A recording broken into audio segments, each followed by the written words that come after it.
conservative new media viewers and Jeremy Lin fans around the world. What's going on? We're here to talk about Houston's 116-107 beatdown of the Golden State Warriors tonight in Oakland, California. With the victory, Houston improves to 29-25 on the year. Golden State drops to 30-22 on the season, and they have lost 5 games in a row. Woo! Woo! That was a great win. I just want to ask, where you at, Mark Jackson? Where you at, Andrew Bogut? You guys talked a lot about whatever, and you weren't happy last game, and wait till the next game, and revenge, and that just didn't happen, and I did it. Look, this was a big win. And I'm not trying to be mean to those guys. I'm just having fun. I respect Mark Jackson and Andrew Bogut. Good coach, good player. Houston, this was a big win. I didn't think they were going to win this game. I really didn't. And I think I mentioned that in the last video. But it's a big win for Houston because the Lakers and Utah both won tonight.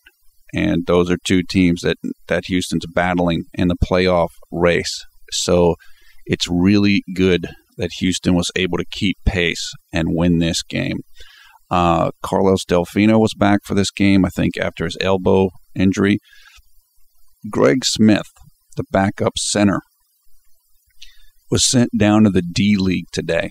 And I think it was said that they just I think he's maybe kind of hitting the wall a little bit, just in terms of fatigue and, I don't know, just in terms of his productivity. So they send him down to the D-League. And as you guys know, Cole Aldrich has been getting the minutes at backup center. And look, Greg Smith is a tremendously talented guy. He's going to be fine. I don't know what's up right now. Could be anything. But hopefully he'll be back soon. Now, Tony Douglas is still out with a hip pointer.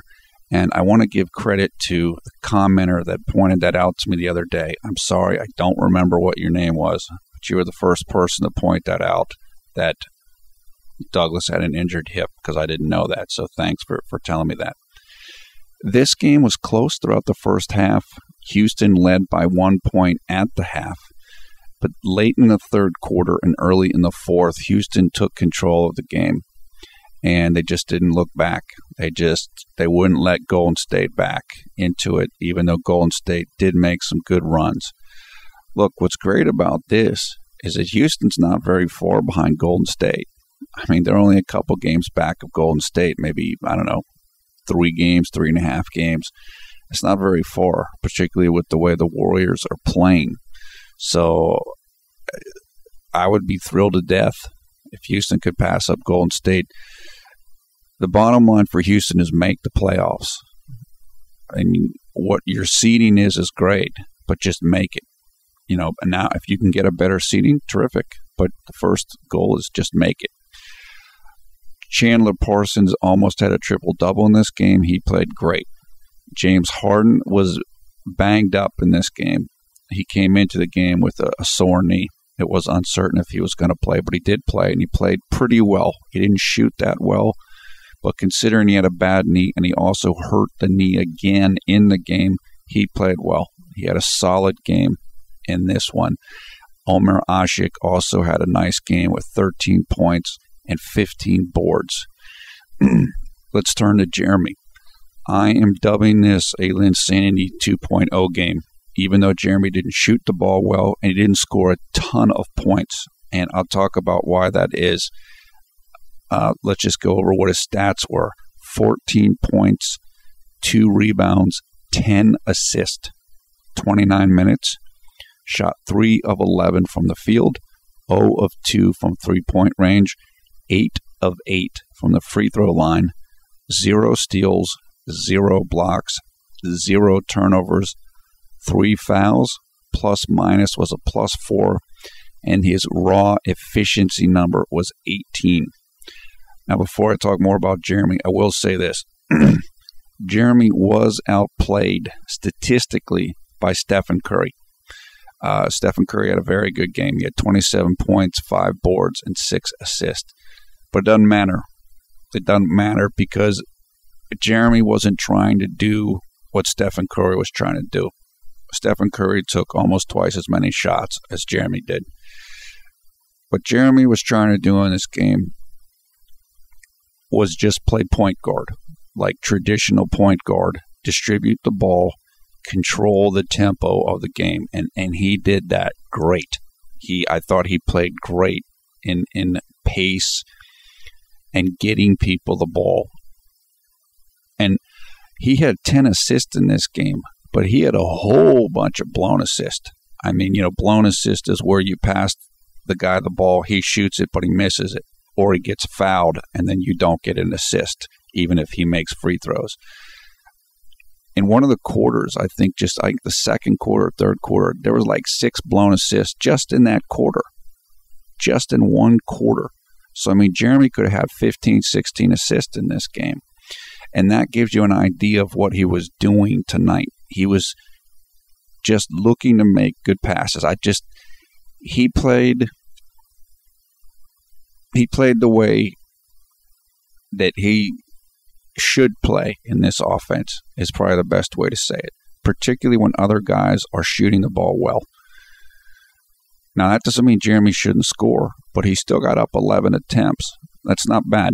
I said in this offense, he's probably going to be around 10 to 15 shots a game. That's probably a good ratio for him. But he looked for other guys and got them the ball in good spots. Mike Woodson, the coach of the Knicks last year, who took over for Mike D'Antoni, one of his concerns about Jeremy was that he didn't pass the ball enough. He was not looking to distribute the ball well. Well, obviously Jeremy's worked on that, because he's blooming, he's blossoming as a point guard. Again, we've talked about him being a combination guard, but he's getting better and better at point guard skills. And that's what I saw tonight. And that's one of the things I really liked about this game. And that's one of the reasons why I gave it a Linsanity 2.0 stamp. Also, 10 assists, no turnovers. I mean, that by itself is worth a Linsanity 2.0. I mean, that's phenomenal. Phenomenal. You can't do any better than that. And again, that assist number could have been a lot higher than what it was. So, controlling pace, dishing the ball, not turning the ball over. And that's really important against a team like Golden State that gets up and down the court. If you get a turnover, that's going to be 2 points or 3 points. Another thing I loved about this game was that he drew fouls well. He really drew fouls well in this game. And when he drew the fouls, he hit the free throws. 8 of 8 from the free throw line. That was awesome. I'll go over some of those particular fouls and instances. But Jeremy's getting smarter. He's getting more skilled at drawing fouls, just the way he's getting more skilled at other aspects of the game. His ball handling has improved and other things. The game is getting easier for him. Or the expression that sometimes is said in English is the game is slowing down for him, meaning that things are getting less difficult for him to make certain plays and do certain things. Like his mind is caught up with the game now. And this is, again, it's for a rookie or for a young player. This takes time. And I'm not going to sit here and tell you he's all the way there yet, because he's not, but he's getting better. His decision-making, his thought process is better. And he's just learning little tricks, how to draw fouls, how to avoid turnovers, etc., etc. And it's great. Another great thing about this game, in the Sacramento game, what do we say? He fouled out of the game. And I said, you have to learn how to not get fouls. If you're a starter and if the team relies on you, you can't foul out. And that's a responsibility. If you're a top player on the team, the coach has to know that you're not going to foul out. You're needed. Tonight, he had 3 fouls in the first half, and that was it. He didn't get another foul in the rest of the game. That's awesome. So I said he's going to learn from that, and he learned from it immediately. No more fouls in the whole rest of the game. That is tremendous, and it just shows you how quickly he can learn. I want to give credit to Patrick Beverley. He played very well tonight, backing up Jeremy. Tony Douglas is, again, still out with a hit pointer. Patrick Beverley played well in this game. I know some people are going to say, well, why didn't Jeremy play more? A couple of reasons. One, Patrick Beverley played well. That's number one. Number two is, again, we're close to the All-Star break here. This is the time of the year when guys' legs are really tired and they need rest. Remember what happened with Jeremy last year. He wasn't playing hardly at all, and then he came in and he played tons of minutes, and that's why he got the knee injury, in my opinion. Too much, too quick. Now, I'm not saying Jeremy's not ready to play 35, 38 minutes a night right now, but you don't want to do that to him. If you don't need to do that, don't do it. Let the guy get a couple years under his belt, let his legs get used to it. This is the first year that he's the starter. It takes time to get used to that, your body to get used to it. So if you're Kevin McHale and you have the luxury of some depth, which they do have now, and you get one of your backups playing well, let him keep playing. Let Jeremy get the rest. And I know some people are not going to be happy about that. I thought that Coach McHale did a good job tonight. When Golden State started to trim down the lead in the fourth quarter, it's like, oh man, maybe you should put Jeremy back in. But I thought to myself, and I made a note, I hope he doesn't do it yet. And he didn't, and it worked out. Houston pushed the lead back up. So I actually give Coach McHale credit for that. He didn't panic. And I've told you guys this before. Coach McHale is learning about the team the same way that they're all learning each other and they're all developing their own game. So got to give him some flexibility. He doesn't know everything. He doesn't know how the players are going to respond because he doesn't know the guys. So that takes time for him as well. And I thought he did a really good job tonight with how he managed the game. Okay, let's go over some highlights from quarter by quarter. Early in the first quarter, Jeremy drove to the right side of the lane. He did a nice little pump fake. He got past his first defender and he got to Andrew Bogut, the center, who's the last line of defense. He did a nice little pump fake on Bogut and drew an easy foul. And then he also got the shot up. So he had an opportunity for an and one if the ball didn't go in. But again, great fake. We talked about how's Jeremy going to get the ball over bigger guys. There's different ways. Floaters, the scoop shots. Well, one option is get the guy to foul you. Then you get 2 free throws. Now, don't get hammered. We've seen Jeremy, get crushed down to the ground. I mean, Bogut hammered him in the last game between these two teams, although that was just kind of a message sender by Bogut. He wasn't trying to hurt him, but they were getting crushed in that game, and that was kind of like a frustration foul. Jeremy did great with it. Got to them and made a decision. I'm going to pump fake this guy and draw the foul, and that's exactly what he did. And it is a skill to be able to draw a foul and get the shot up. Because what the defender is taught is if you're going to foul a guy, don't let him get the shot off. You'll see this like when guys are getting layups. You'll see the guy try to wrap him up. That's so that the guy can't get the ball to the basket. You don't want to give up 3 points. You want to make him earn 2 points on the free throw line. Jeremy did a good job there against a bigger guy to draw the foul and get the shot up, even though he didn't hit the shot. By the end of the first quarter, Jeremy already had 4 assists, so he was well on his way to, again, distributing the ball, making sure guys were getting touches, and basically doing what a point guard needs to do. Jeremy started the second quarter on the bench. Patrick Beverley and Carlos Delfino were on at that time. They had come in about 3.5 minutes left in the first quarter. Middle of the second quarter, Jeremy drove to the right side of the basket, and he drew another foul, this one on Stephen Curry. Got 2 more free throws, hit them both. So again, that was his pattern tonight. Wasn't shooting well, but he was drawing fouls well. Also in the middle of the second, Jeremy hit a jumper off the dribble. Late in the second, he drew another foul against Stephen Curry. That was an off-the-ball foul, or it was a non-shooting foul, or it resulted in 2 shots, but it's the type of foul he wasn't in the act of shooting. He got 2 foul shots because Golden State was in the penalty. What that means is once you get a certain number of fouls in each quarter, I think it's 5 or 6, then every foul after that, the other team gets to shoot 2 free throws, even if they weren't in the act of shooting. So that's what happened with Jeremy on that particular play.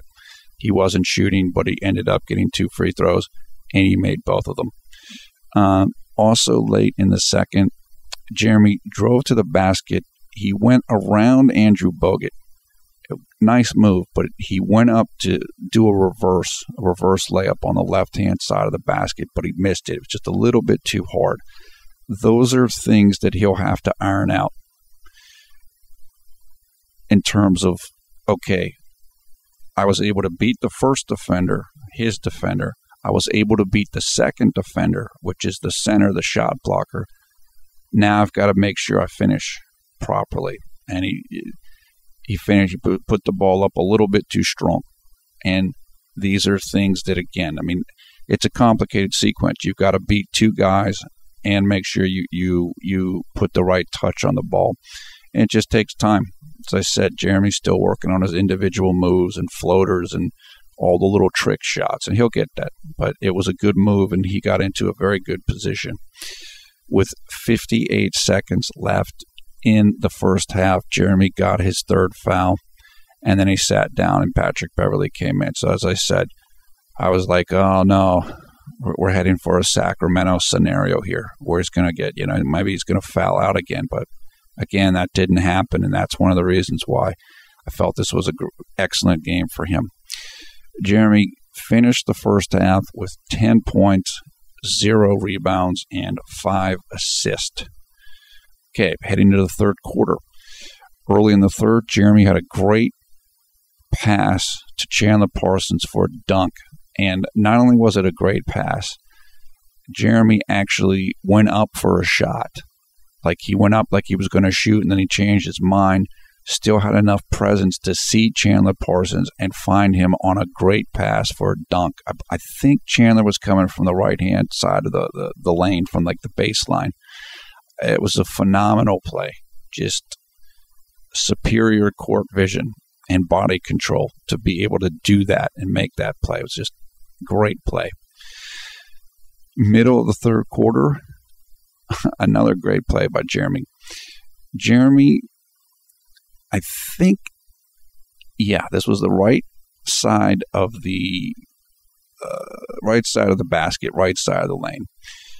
Jeremy was being guarded by Barnes, who is the small forward for Golden State. So it was a mismatch. And I've told you guys before, when you get a big guy on you and you're a little guy, then you want to take that guy. You either want to set him up for a shot or you want to try to go to the basket on him. He put a hesitation dribble on Barnes. A hesitation dribble means you fake like you're going to, like maybe you're going to go forward, but you don't. You fake like you're going to go forward, and then you kind of like, how can I say this? You kind of slow down your dribble, like you dribble a little bit slowly, or you dribble fast and then slow, and it throws off the timing of the defender. And they call it hesitation because it's like you as the offensive player hesitating. It's like, well, what are you gonna do? You're gonna go forward? You're not gonna do anything? So you're kind of setting the defender up. And Jeremy did that to Barnes, just kind of set him up like, what is he going to do? Or maybe I'm thinking twice about going forward. And then he went by Barnes Andrew Bogut came over for the shot block. And I can't remember exactly what Jeremy did to him. He might have done a hesitation move on him too. But whatever it was, it worked, and it was great. And he got a layup, like an underhand scoop layup, I believe, off of the glass against Bogut. So he beat both of those guys on that play, and he beat him easily. I mean, he had great positioning against Andrew Bogut. I was just stunned that he was able to cleanly beat Bogut on that move. I mean, it was such a quick and crisp move. It was almost hard to follow it. I mean, he really set up Harrison Barnes well. And like I said, I'm not exactly sure what he did to Bogut. He might have quick jumped him. Quick jump is you jump very fast before the defender thinks you're going to jump. And so by the time he jumps, it's too late. So that might have been what Jeremy did. It's a timing thing, as the hesitation dribble is also a timing thing. So these are timing plays. I think that's what he might have done to Bogut. He kind of he put the shot up quicker than Bogut thought he was going to put it up, and that's how he got the angle. And as I told you guys, there's a zillion different things you can do in order to gain an advantage on a defender. Whatever, crossover move, hesitation dribble, just outspeeding a guy, quick first step, quick jump, using the rim. If you're a little guy, you use the rim to get between you and the shot blocker so he can't get at it. There's all kinds of things you can do. And as a small man, as a guard, you have to know all of them. If you're going to be a scorer, you have to be able to do all of those things. And it takes time to learn them. And some guys don't have enough physical ability to do some of them. An older guy might not have a quick first step anymore, so he's not going to be able to get by guys. Jeremy's learning all of these things, and he's getting better at them. And they're going to take a long time. This is going to take years to develop all of these moves. But he's showing that he's learning them, and he's working on them. And I was just really impressed with what I saw tonight, both in the moves that he converted and in the moves that he drew fouls on. Because, again, drawing fouls is a skill. You see Dwayne Wade. Dwayne Wade has that pump fake, and, guys just jump up, and he jumps into them, basically. That's a skill. That takes a lot of work to be able to do that. And you have to have a knack for it, and it's repetition. You just have to get used to doing that, and Jeremy's starting to do that. Let me see here. Jeremy in the middle of the third quarter, soon after that shot where he beat Barnes and Bogut, he went to the left side of the rim. He did beat his man. He beat the initial defender. But he put up, I don't know if it was a right-handed shot or left-handed shot, but whatever it was, Andrew Bogut got the block there. And like I said, look, Andrew Bogut is, when he's healthy, he's probably a top 5 shot blocker in the NBA. So he's going to get some shots. But if Jeremy was able to do everything that he was able to do tonight against Bogut, that's a really good sign. Because we've talked before about how Jeremy's going to struggle against really good shot blockers. Well, if he can start solving that, I mean, his points are going to go way up. Now, I'm not going to sit here and tell you Bogut's 100% right now because he's coming back off of injury. He's probably not, but he's still a big dude who is a good shot blocker. So it's just encouraging to see Jeremy be able to have success like he did tonight. Although Bogut got him a couple times. I mean, that's just going to happen. That's what happens when you have a 6-foot guy going against a 7-foot guy. Jeremy ended the third quarter, 12 points, 1 rebound, 8 assists. Now, Jeremy started the fourth quarter on the bench. And that was because, again, I thought McHale wanted to rest him, and Patrick Beverley and that unit was playing well. I'm sure there are a lot of people that are unhappy that Jeremy didn't get back into the game until there was about 5.5 minutes left in the game. But, again, this is where I got a little nervous, but I wrote, I hope that he doesn't bring him back in yet. At like 8 minutes, and the lead was getting later. was getting less, and he didn't. And it worked out fine. Jeremy came back in then, and late in the fourth quarter, he had a great dish to Chandler Parsons, cutting on the left baseline for a dunk. That's the reason why I wasn't sure if the other one was on the right baseline, because there were two dunks from Lin to Parsons that were very similar in this game. Finally, Jeremy hit a driving layup with about 50 seconds left in the game, and that was his final score of the game. Okay, the summary is this is a gigantic win. It's an unexpected win in my mind, and it takes away from the loss at Sacramento. As bad as the loss at Sacramento was, this was that good of a win. I was really impressed with Houston's focus and resolve in this game. They knew they could win this game. They knew they could win, and that's a good thing to see from a young team. Jeremy played a great game, although he didn't shoot well. He dished, he drew fouls, and he was efficient in this game. Don't worry about how many minutes Jeremy played. The team won, which is the absolute most important thing. And Jeremy, got less minutes on his body, which is good for a guy playing his first full year as a starter. Okay, comments and questions and responses. First, I told you guys recently that Jeremy averaged 7 free throw attempts per game during Linsanity 1.0. That's incorrect. So I want to correct that. He averaged 5 free throw attempts per game. He averaged 7 free throw attempts per 36 minutes because he was playing fewer minutes last year than he's playing this year. But in actual per game, it was only 5. Now, I was comparing that with this year, where he was averaging about 3 attempts per game. And I said, look, if he can get that up, that's going to help his scoring. And that's true. But the difference is actually between 5 and 3. It's not between 7 and 3. When Jeremy fouled out against Sacramento, that was only the second time in his career in about 117 games that he's fouled out. So that just shows you how rare that is for him.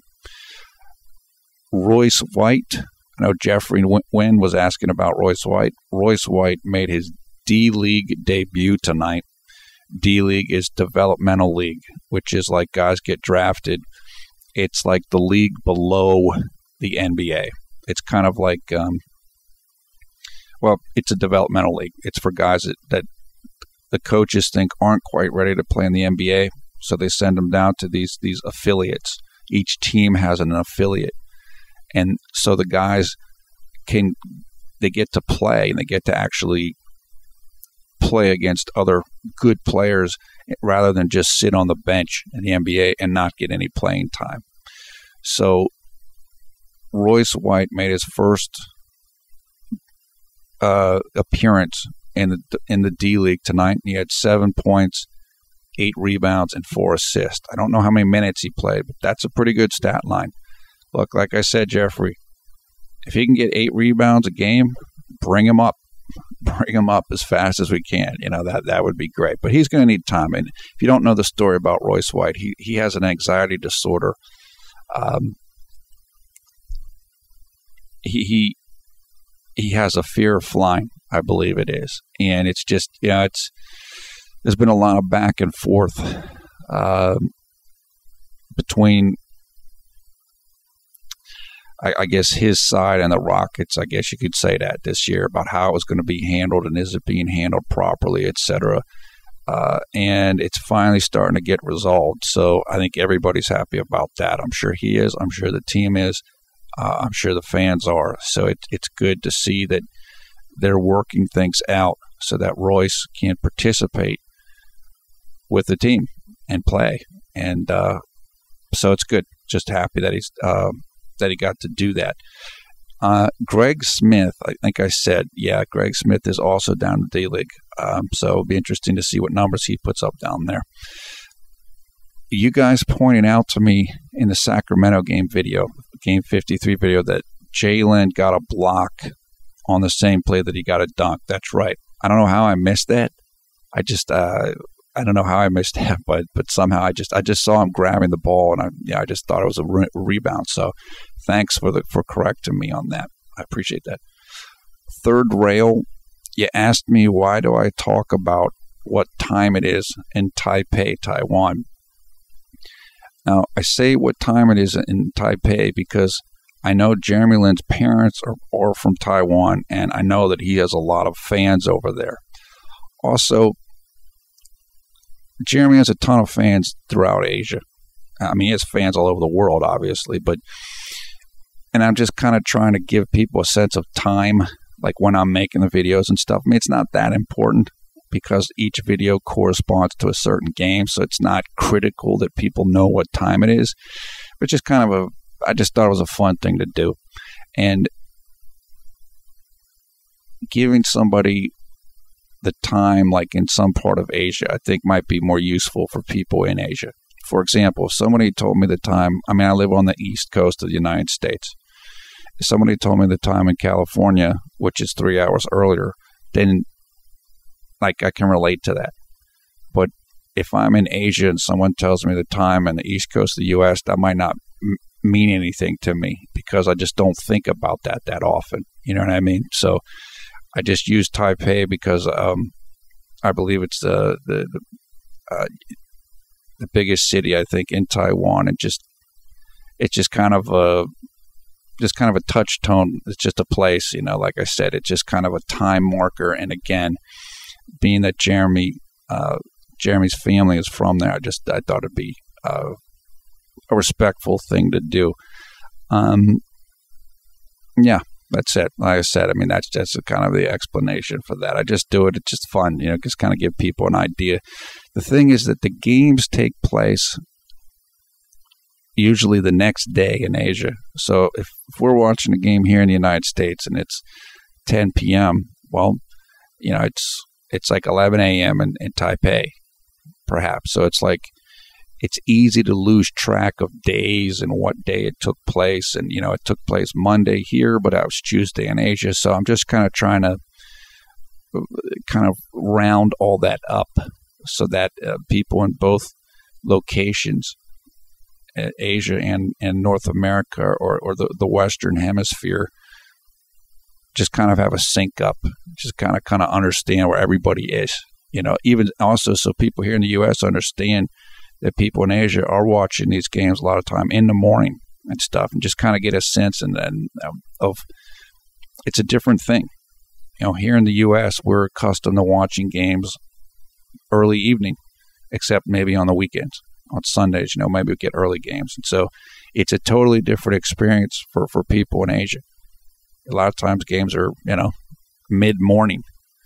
And I'm just trying to kind of like relay that to people. And so giving them the time in part of Asia just kind of, I guess, helps point that out to people in the United States and to people in the Western Hemisphere.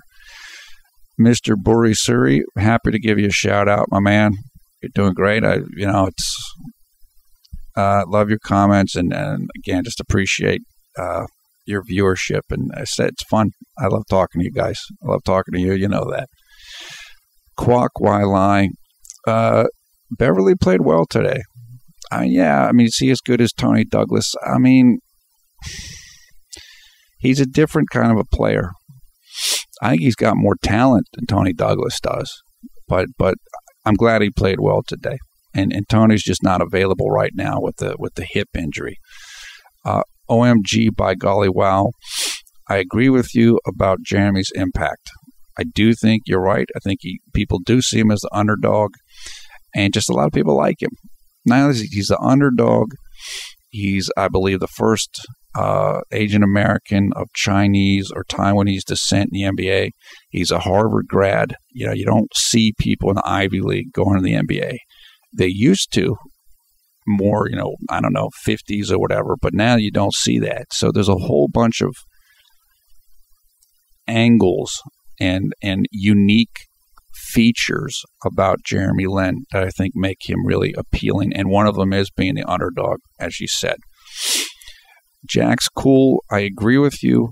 The Asian American market has been relatively untapped for the NBA. And if you look at the comments in the Sacramento video, the Game 53 from Miss Proof, and I can't remember who else. They're like, yeah, I didn't even care about the NBA anymore until Jeremy came along. Right. That's right. And that just goes to your point. In general, people want to, or people tend to gravitate towards other people they can relate to. And so, someone of your own culture, of your own background or ethnicity, that's going to be someone you can relate to. I mean, that just kind of makes sense, right? So, I do think that's an important thing that Jeremy provides for people of Asian descent, the same way that Yao had that appeal. There's nothing wrong with that. We're all like that, at least in my opinion. It's like Danica Patrick driving in racing cars. While women, it's like, yeah, it's cool. It's cool to see a woman doing this in a sport that's mostly men. I think there's a natural affinity for people that we feel are like us or similar to us. So I agree with that, what you said. You're right also that Jeremy is learning to be a complete player.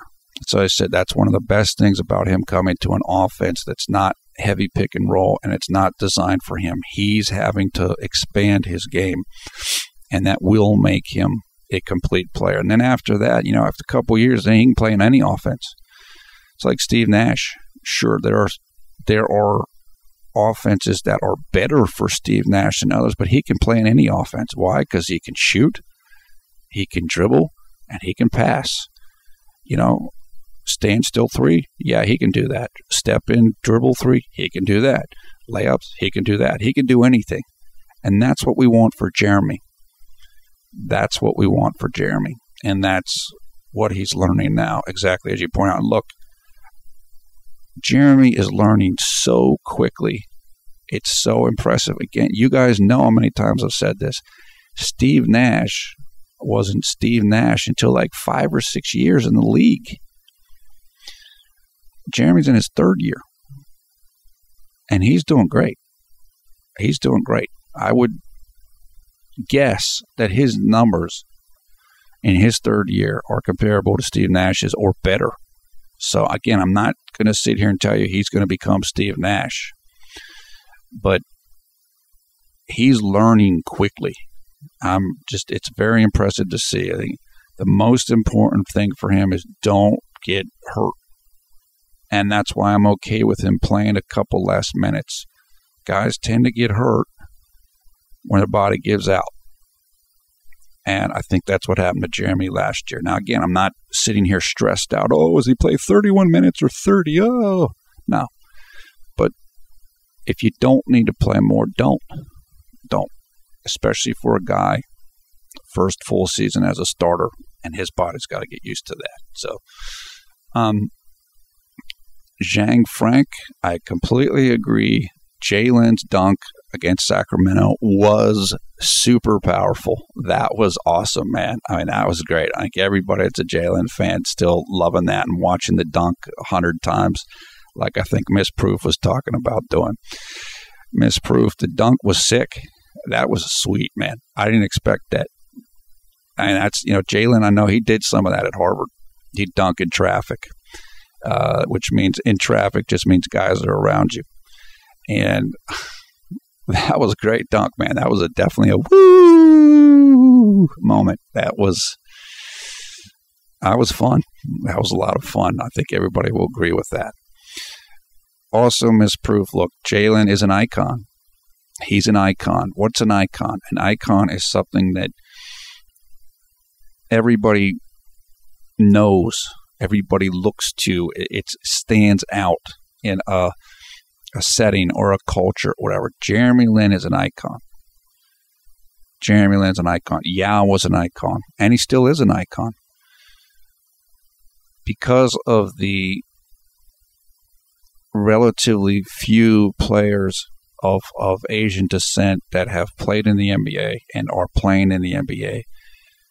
These guys are icons, and that's just the way it would be. I mean, that's just how it is because of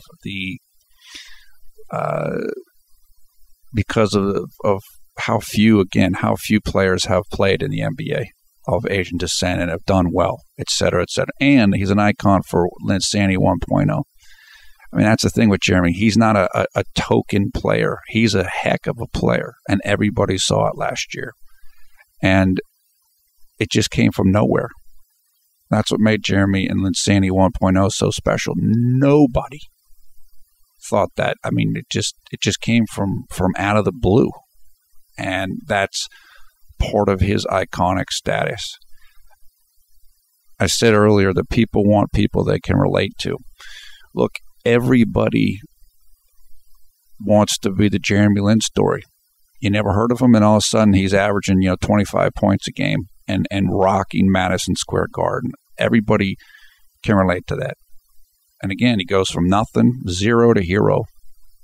And that's what makes him one of the things that makes him so popular. And it's amazing. Chuki 42028. People have asked before if Jeremy watches these videos. I have no idea if he does or doesn't. I can't tell you that. I don't know. But I do think he's aware of these videos. Jeremy's very technologically savvy. He's done videos, I know, with Kev Jumba. He's done different YouTube stuff. He has his own YouTube channel. I would imagine that Jeremy has come across these videos or someone has pointed them out to him before. Does he watch them? Does he like them? I have no idea. And I probably, I might never know unless I meet Jeremy sometime, which would be great. And maybe that'll happen. We get to cover the NBA a little bit more. But I have no idea. I don't know. I don't know. It'd be great if he did. That'd be awesome. That's all I can tell you right now. MB Dubaha, I think Mikhail is trusting Lin more all the time. So that is a good thing to see. It's going to take time. I mean, look, there are some coaches that are notorious for they won't play rookies. They won't trust rookies. They won't trust young guys, or they won't play them.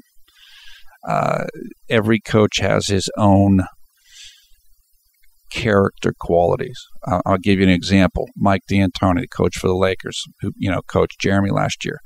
Mike D'Antoni, one of the things that he's known for is if you're in his good graces, if you're one of the guys that he relies on, he will play you heavy minutes, which is part of what happened to Jeremy last year.